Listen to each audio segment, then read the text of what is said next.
Hello my good sis! Welcome back to my channel guys. As you guys could probably tell by the title of this video, today I am going to be trying another synthetic wig from Sam's Beauty.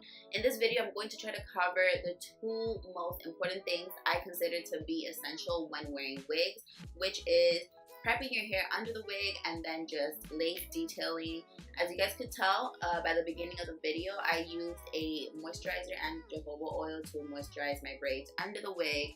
And now we're gonna go ahead and get into the lace detailing. Now when you're cutting your lace, you want to make sure that you're staying as close to the hairline as you possibly can. And when you're customizing your lace, so basically blending it in with your hair or your scalp or whatever the case may be, usually people use either concealer or powder, but I like to use both together because I feel like the powder, just like in your face, just sets your concealer in place and the color just moves. And now you just want to make sure you set your wig using any kind of adhesive. I like to use a spray and just kind of wrap my hair after so everything could be laid, sis.